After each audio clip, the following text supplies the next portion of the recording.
시간 아가서 5장 2절부터 6장 3절까지의 말씀 가지고 특별함이 사라진 자리라는 제목으로 하나님 말씀 나누도록 하겠습니다. 한 사람, 특별히 한 여자의 일생에서 가장 많은 스포트라이트를 받고 가장 예쁜 모습으로 주목을 받는 시간이 있다면 누가 뭐래도 결혼식이라 할 수 있겠습니다. 한 사람과 꿈같은 연애를 하면서 이제는 결혼이라는 일생일대의 가장 중요한 선택을 축복받는 자리는 잊혀지지 않을 그런 꿈같은 시간이고 특별한 시간이라 할 수 있습니다. 물론 이 시간을 준비하는 일은 결코 쉽지는 않지만 결혼식은 많은 사람과 많은 축하 속에서 가정을 이루는 서약을 하고 귀하고 복된 축복을 누리는 자리임에는 틀림이 없습니다. 하지만 진짜는 이제부터 시작이 되는 것이죠. 결혼식을 아무리 성대하고 화려하게 잘 치룬다 할지라도 결혼식의 진짜 알맹이라 할 수 있는 결혼 생활을 잘 해내지 못한다면 결혼식이 갖는 그 언약적인 의미가 흩어지고 옅어질 수밖에 없는 것입니다. 어떤 사람이 결혼에 대해서 이런 비유를 하는 것을 제가 들은 적이 있습니다. 너무 사랑하는 여자친구와 하루 종일 아주 재미있는 것을 하면서 맛있는 것도 먹고 잘 놀고 나서 이제는 좀 집에 가서 나 혼자만의 시간을 보내고 취미생활도 즐기고 재미있는 걸 해야 하는데 그 여자친구가 집에 안 간다는 겁니다. 그게 바로 결혼 생활이다 라고 하는 걸 들은 적이 있습니다. 그러니까 내가 설정한 임의의 시간, 내가 가장 아름답게 보일 수 있는, 가장 깔끔하고 멋있게 보일 수 있는 그 시간에 내가 치장을 하고 만나서 그 사람과 좋은 것을 열심히 하고 나서 이제 헤어지는 건 연애이고요. 그 이후에 이어질 평범한 일상까지도 함께 하는 것이 결혼이라는 것입니다. 물론 그 특별한 시간만 함께 했을 때는 모든 것이 아름다워 보이고 모든 것이 다 깔끔해 보이고 이렇게 예쁘고 이렇게 잘생긴 사람이 있을 수가 없습니다. 서로가 서로를 그렇게 느끼는 것이죠. 그런데 그 사람의 일상 깊숙한 곳으로 들어가면 흔히들 신혼부부에게서 듣는 말이 있습니다. 이 사람이 이런 줄 몰랐다라고 하는 그런 배신감 섞인 말들을 종종 듣게 되는 것입니다. 그래서 연애와 결혼의 특별한 시간이 결혼식에 특별한 시간이 모두 끝나게 되었을 때가 그 사람이 진짜 배기로 결혼 생활을 하는 시작을 알리는 진짜의 시간이 시작되는 것이라 할 수 있겠죠. 한 번의 특별함을 기쁨으로 채우는 것, 즉 결혼식을 성대하게 성공적으로 치르는 것은 준비하는 과정에서는 굉장히 힘들지만 결혼이라는 아주 길고 긴 레이스를 생각한다면 사실 그렇게 난이도가 높은 일은 아닙니다. 저도 결혼식을 하기 위해서 아주 새벽 4시에 일어나서 메이크업을 하고 결혼식장에 가고 열심히 예행 연습을 하고 그리고 앨범을 찍기 위해서 4시간 동안 이 얼굴에 안면 근육에 마비가 올 정도로 계속 웃어댔지만 사실 결혼 생활을 생각하면 그 일은 정말 따위라고 말할 수 있을 정도로 어려운 일이 아니었다는 것을 알게 됩니다. 진짜 시작되는 이 결혼 생활의 끝까지 성공적인 레이스를 마치는 것이 우리에겐 굉장히 중요한 일이라 할 수 있겠죠. 오늘 본문이 바로 이러한 일상이 시작되는, 즉 특별함이 끝나는 시간이 시작되는 장면이라고 할 수 있습니다. 여러분, 아가서를 제가 간단히 또 한번 말씀을 드리면요, 아가서는 시문학입니다. 그런데 굉장히 독특하게 1막과 2막의 구조로 구성되어 있습니다. 1막은 1장부터 5장 1절까지의 말씀으로 구성되어 있습니다. 1막의 내용을 우리가 요약하면 어떻게 해석할 수 있을까요? 솔로몬과 술람미 여인이 첫 만남을 하고 그리고 연애 과정을 거칩니다. 그리고 결국 결혼으로 이어진다라고 하는 내용을 담고 있습니다. 1막의 마지막 구절이라 할 수 있는 5장 1절은 혼인잔치의 마지막 장면으로 이 내용의 장면이 끝이 나기 때문입니다. 바로 혼인잔치를 하면서 많은 사람들이 축배를 들고 서로 기뻐하는 모습으로 이제 1막이 끝나고 이제는 5장 2절부터 이 본론의 아주 중요한 부분이 시작이 되는 것이죠. 오늘 본문으로 이제 2막이 열리며 아가서를 읽는 독자의 시선은 잔치가 아니라 신부인 술람미 여인에게로 그 시선이 옮겨집니다. 이제 진짜 결혼 생활이 시작되는 시작점, 출발점입니다. 오늘 본문 2절을 우리가 그런 의미에서 먼저 한번 합독하겠습니다. 내가 잘지라도 마음은 깨었는데 나의 사랑하는 자의 소리가 들리는구나. 문을 두드려 이르기를 나의 누이, 나의 사랑, 나의 비둘기, 나의 완전한 자야. 문을 열어다오. 내 머리에는 이슬이, 내 머리털에는 밤이슬이 가득하였다 하는구나. 여러분, 2절 말씀에서 술람미 여인은 잠에 들었지만 마음은 깨었다라고 말합니다. 쉽게 말씀드리면 이런 의미겠죠. 잠은 들긴 했는데 잠에 깊게 들지는 않았다. 여러분, 그도 그럴 것이 이때 당시의 풍습을 생각하면 너무나도 당연한 표현입니다. 여러분, 혼인 예식 당일날 신부는 밤늦게 자신을 데리러 오는 신랑을 기다리고 있어야 합니다. 그 기다림 과정 속에서 뭘 해야 하냐면 몸에는 모략을 바르고 이제 등불에 기름을 가득 채워서 언제든지 불을 켜고 신랑을 맞이하러 나갈 준비를 해야 하는 것이 당시에 너무나도 당연하게 받아들여지는 혼인 풍습이었습니다. 신랑은 잔치를 하다가 늦게 오는 것이 일상다반사였고, 그래서 보통 오게 되는 시간은 우리 시간으로 치면 밤 12시였다고 합니다. 우리가 잘 알고 있는 마태복음 25장의 열처녀 비유를 보면 바로 이러한 장면이 등장하죠. 여기서 나오는 열처녀는 모두 그날 혼인 예식을 마친 사람들입니다. 신랑은 마을 사람들과 잔치를 하고 나서 신부를 데리러 밤 늦은 시간에 함께 축하를 해준 사람들과 함께 횃불을 들고 신부의 집으로 갑니다. 그리고 신부를 데리고 이제 본인들의 이제 신혼집으로 들어가게 되는 것, 즉 이제부터 진짜 일상이 시작되는 시간을 알리는 것이 이제 결혼 예식의 마지막을 장식하는 풍습이라 할 수 있습니다.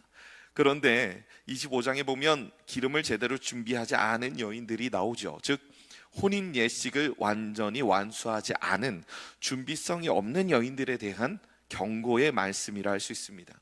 여러분, 그렇다면 오늘 본문에 등장하는 술람미 여인은 지금 어떤 모습을 보여주고 있겠습니까? 문 앞에 서서 자신을 향해 사랑을 고백하는 신랑인 솔로몬의 말을 듣고 이 술람미 여인이 취한 행동은 오늘 보면 3절에 드러나 있습니다. 우리 3절 말씀 다 같이 합독하겠습니다. 내가 옷을 벗었으니 어찌 다시 입겠으며 내가 발을 씻었으니 어찌 다시 더럽히랴마는. 여러분, 이게 진짜 무슨 말입니까? 이렇게 매너 없는 행동이 도대체가 어디 있습니까? 솔로몬은 왕자로서 많은 사람들의 이목이 집중되는 사람임에 틀림이 없습니다. 그런데 이러한 솔로몬의 체면을 제대로 세워주지 않은 술람미 여인은 신부로서의 의무를 제대로 수행하지 않았습니다. 그녀는 등불도 횃불도 제대로 준비하지 않았고, 그리고 나갈 외출복도 제대로 갖춰 입지 않았습니다. 신랑이 신부를 부르러 온 것은 예식을 마친 후 신부와의 일상을 이제 제대로 시작하자라고 하는 초청의 의미라고 할 수 있습니다. 그런데 술람미 여인은 그저 내가 잠옷을 입었고 몸을 씻었으니 나가기 귀찮다라고 하는 안일한 마음으로 솔로몬의 부름에 제대로 응답하지 않습니다. 그 결과 어떻게 되었습니까? 결국 신랑은 떠났고 그 자리를 떠났고 신부는 뒤늦게 문을 열지만 신랑의 떠난 빈자리만 바라보게 될 뿐이었던 것이죠. 여러분, 본문을 제가 연구하면서 사실 이 부분에서 굉장히 많은 의문이 들고 제 생각, 사고 회로가 이렇게 멈춰버렸습니다. 아무리 생각해도 그렇게 신랑과 엄청나게 달콤한 시간을 보낸 신부가 누가 봐도 이렇게 매너 없는 행동을 아무렇지 않게나 한다고? 라고 하는 이 신부의 행동 자체가 제 머릿속에 쉽사리 납득이 되지 않았기 때문입니다. 아무리 그래도 왕자나 되는 솔로몬을 이렇게나 모욕을 줄 수 있는가? 술람미 여인이 보여주고 있는 이 행동의 이유와 근원은 무엇인가? 사실 이 부분이 이 본문을 연구하고 설교를 준비하면서 제 마음속에 남았던 가장 큰 의문이라 할 수 있습니다. 제가 그렇게 생각을 하다가 이 모습을 지금 우리의 모습으로 한번 가져와서 이해를 해보려고 시도를 해봤습니다. 그리고 조금 더 나아가서 우리의 결혼 생활로 이 모습을 한번 이해해보자라는 시도를 하게 되었습니다. 그러다가 제 머릿속에 그런 생각이 떠오르게 된 것이죠. 아마 여기에 앉아 계시는 우리 여성 성도님들, 예전에 남편분에게 프로포즈를 받을 때 가장 흔하게 들으셨던 말씀이 무엇이었습니까? 여러분, 손에 물 한 방울 안 묻... 그쵸? 그렇습니다. 물론 요즘 나온 고무장갑의 성능이 너무 탁월합니다. 저도 종종 고무장갑을 끼고 이제 설거지를 하면 제 손엔 땀만 있고 물은 안 묻는다는 것을 알게 되었습니다. 물론 그런 의미는 아니었겠죠. 그 말을 한 우리 남편분들의 대부분의 마음은 그렇지 않았을 것입니다. 여기에 숨겨져 있는 본뜻은 본래 무엇이냐면, 내가 당신을 내 신부로 맞이하게 되었으니 고생시키지 않겠다라고 하는 의미가 담겨 있는 것이죠. 그런데 이제 결혼식이라는 특별한 시간이 끝나고 우리의 시간이 일상으로 향하게 되는 바로 그 시점부터 여러분, 고생을 안 하기는커녕 함께 고생을 하게 되는 것이 부부의 생활의 숙명이라 할 수 있습니다. 요즘에는 어떻게든 이 고생을 안 하려고 내가 결혼을 안 하는 것이 맞는가라고 하는 고민을 하게 되지만, 여러분, 결혼을 하든 안 하든 인간이 인생에서 고생을 겪는 건 하나님이 우리에게 내려주신 우리 인간의 숙명이라 할 수 있는 것입니다. 이 고생을 피할 수가 없죠. 그런데 이 말이 그렇게 달콤하게 들려오는 겁니다.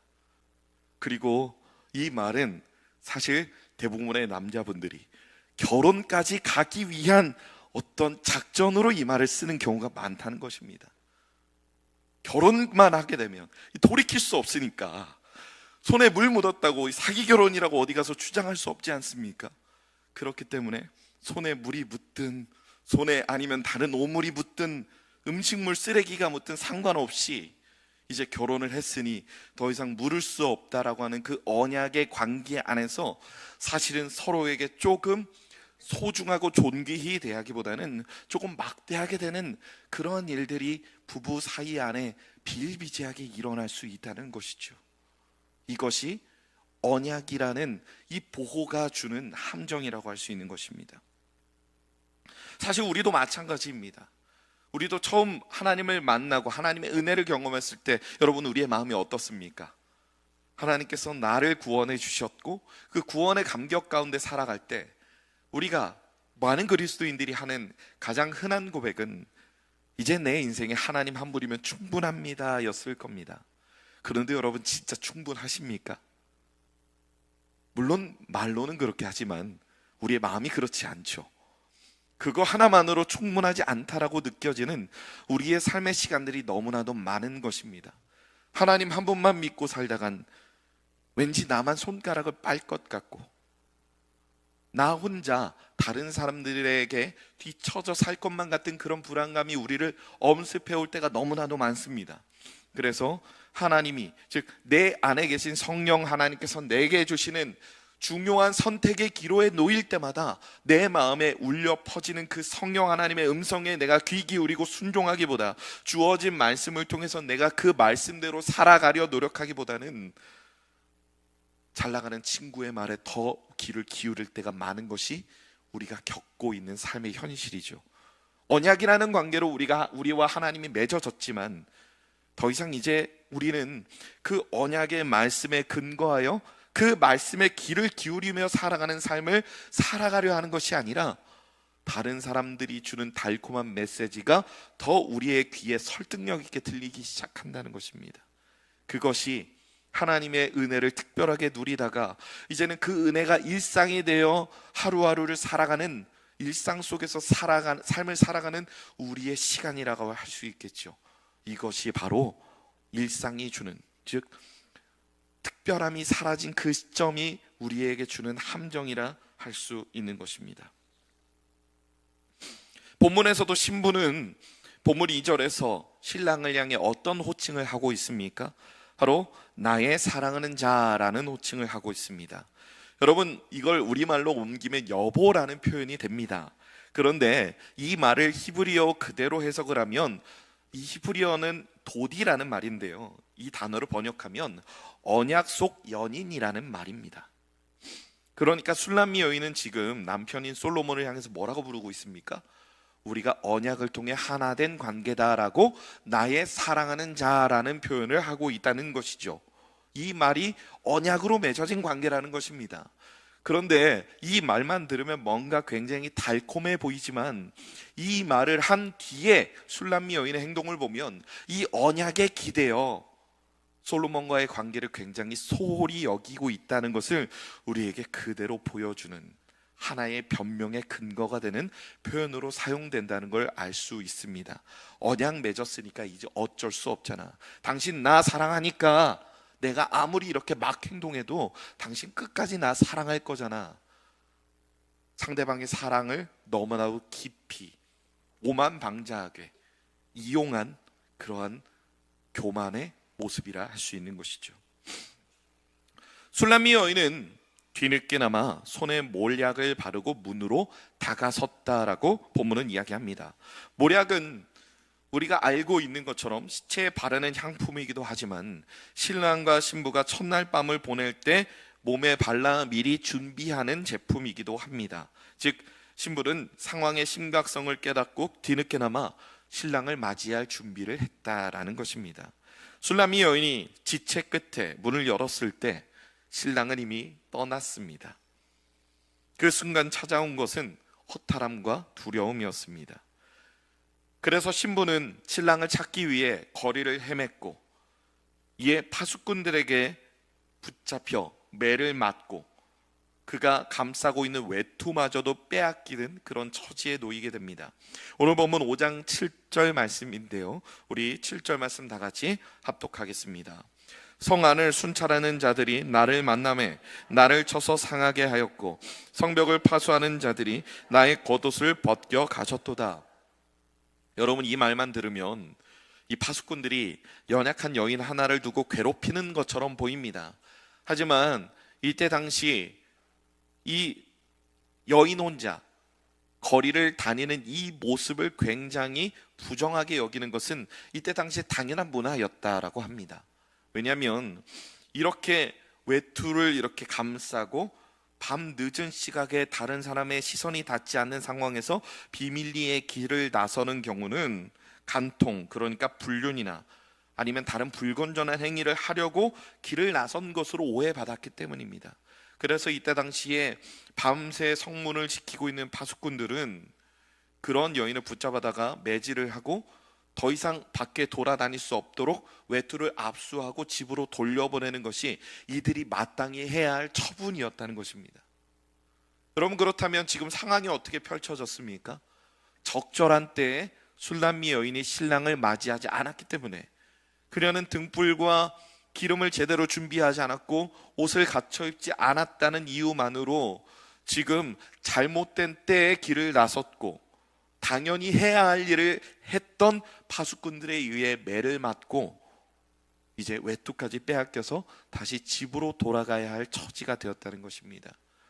나를 부르는 신랑의 음성에 제때 귀를 기울이지 않고 반응하지 않은 대가가 지금 신부에게 주어지고 있다라고 하는 것이죠. 여러분, 이러한 신부가 사실상 징계를 받은 것은 사실 단순한 우연이 아닙니다. 여러분, 이것이 바로 우리라고 한다면 성경은 이를 언약적인 징계라고 표현하고 있습니다. 히브리서 12장 6절은 우리에게 이렇게 말합니다. 주께서 그 사랑하시는 자를 징계하신다. 즉 정당한 권력에 의해 징계를 받은 신부는 그 징계를 통해 그제서야 신랑의 소중함을 깨닫게 되는 것입니다.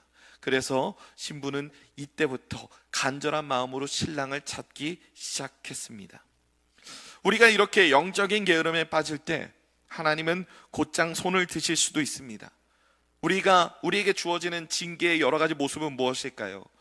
갑자기 경제적인 어려움이 우리를 찾아온다거나 아니면 다른 사람들과 갈등의 관계에 놓여서 관계 단절이 생긴다거나 아니면 더 이상 내게 울려 퍼지는 말씀들이 나를 충족시키지 못하는 영적인 메마름이 우리를 찾아올 때가 있습니다. 이 모든 것이 우리의 문이 닫혀 있다는 사실을 알려주는 신호일 수 있죠. 하나님이 우리를 부르실 때, 우리 안에 계시는 성령 하나님이 우리를 초청하실 때 우리가 그 마음의 문빗장을 계속 걸어 잠그고 내게 울려 퍼지는 다른 달콤한 음성, 내가 생각하는 가장 더 나은 길을 따라 하나님의 메시지를 외면할 수 있다는 것입니다. 우리는 여기서 질문 하나가 생깁니다. 왜 하나님은 그냥 문을 부수고서라도 우리의 마음의 문을 여시고 우리에게 강제로 순종을 요구하지 않으셨을까? 그 이유는 분명하죠. 언약적인 사랑의 특징은 자유로운 순종, 자발적인 순종을 요구합니다. 억지로 열어젖힌 문 뒤에는 사랑이 아니라 굴종이 담겨 있는 것이죠. 하나님이 원하시는 것은 우리의 마음에 억압된 순종을 통해 하나님께 나아가는 것이 아니라 자발적인 사랑으로 하나님을 사랑하는 그 마음을 하나님은 항상 원하셨기 때문입니다. 징계를 통해 깨어난 신부는 이제 사랑의 가치를 새롭게 인식합니다. 그래서 오늘 본문 5장 10절부터 16절까지 무려 10가지 표현을 가지고 신랑의 아름다움을 찬미합니다.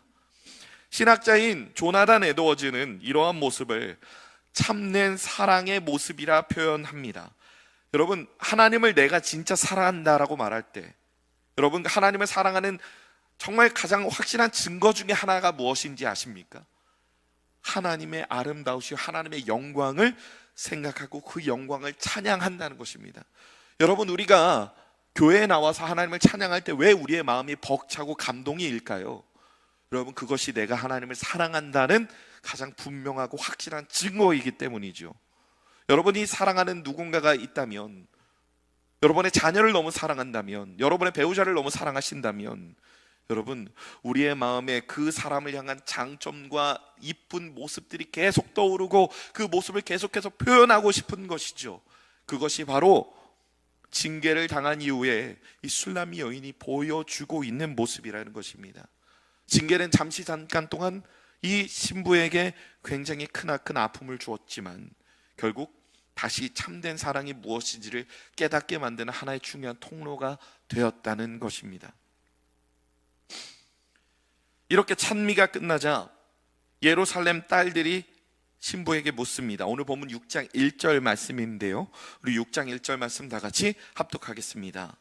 여자들 가운데서 어여쁜 자야, 내 사랑하는 자가 어디로 갔는가? 내 사랑하는 자가 어디로 돌아갔는가? 우리가 너와 함께 찾으리라. 이 제안에 대한 신부의 응답은 확신에 가득 차 있습니다. 바로 이어서 2절 말씀에서 이렇게 대답을 하기 때문이죠. 우리 2절 말씀 다 같이 합독하겠습니다. 내 사랑하는 자가 자기 동산으로 내려가 향기로운 꽃밭에 이르러서 동산 가운데에서 양떼를 먹이며 백합화를 꺾는구나.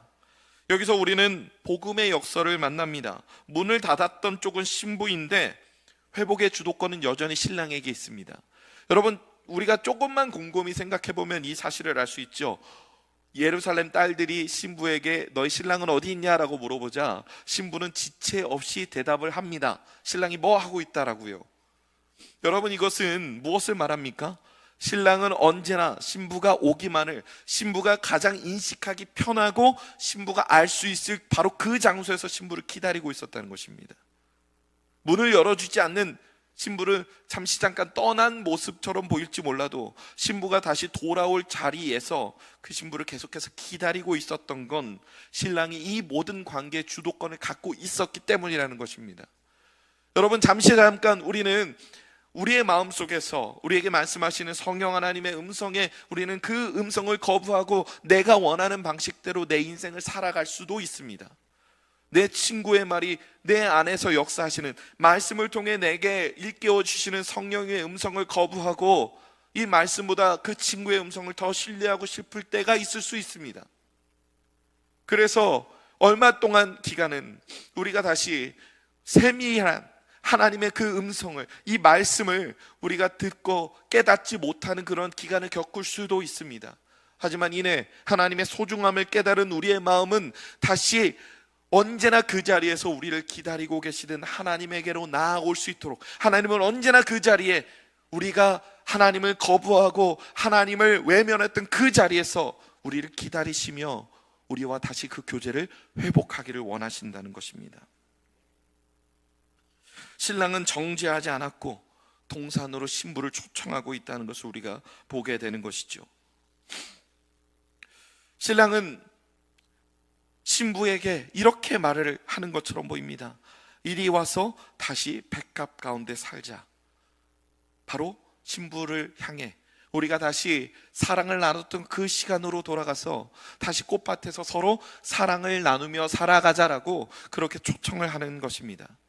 우리가 회개할 때마다 예수님께서 우리의 마음에 행하시는 일이 바로 그런 것이죠.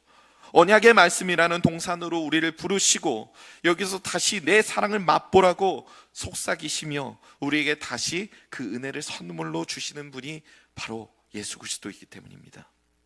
성도 여러분, 오늘 설교의 제목처럼 지금 여러분의 삶은 하나님을 알고 하나님과 사랑을 나누고 그 처음의 감격이 사라지고 떨어져서 이제는 하나님을 만나게 게을리하는 시간으로 여러분의 삶이 이어지고 있지는 않습니까? 하나님 한 분만으로 내 인생이 충분하다.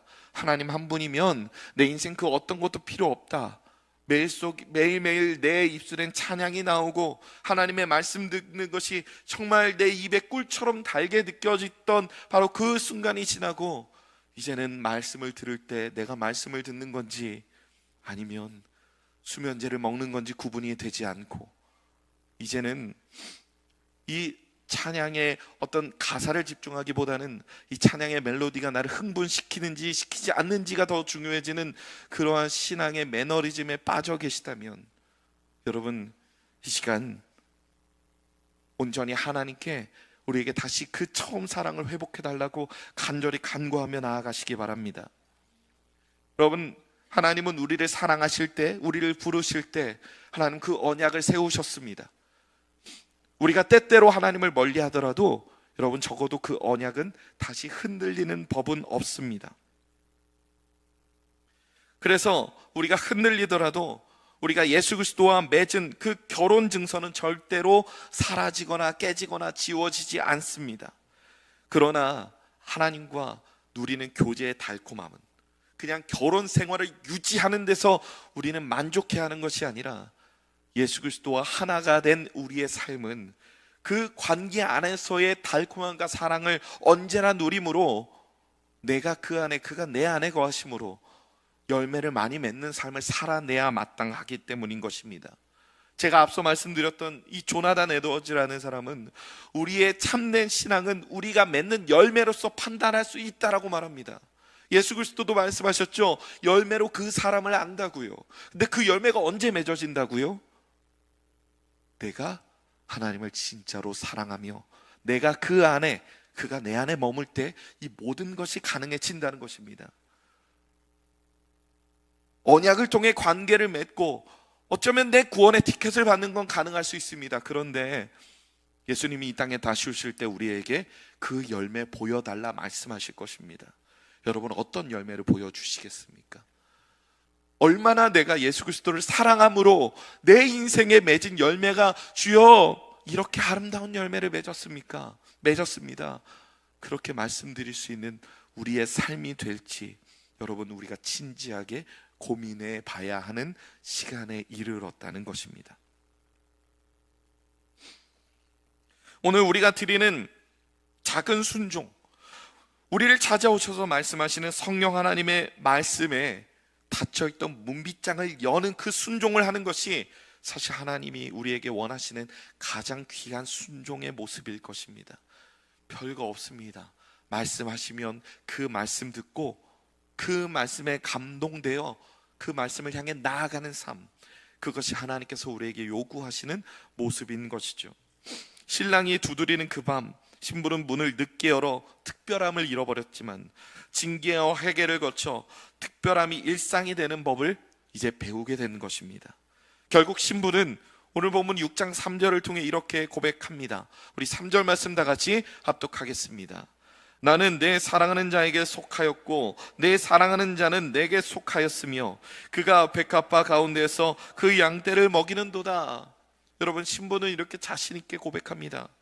내 사랑하는 자가 내게 속하였고 내 사랑하는 자는 내가 사랑하는 자에게 속했고 내 사랑하는 자는 나에게 속했다. 바로 예수님께서 하셨던 그 말씀이죠.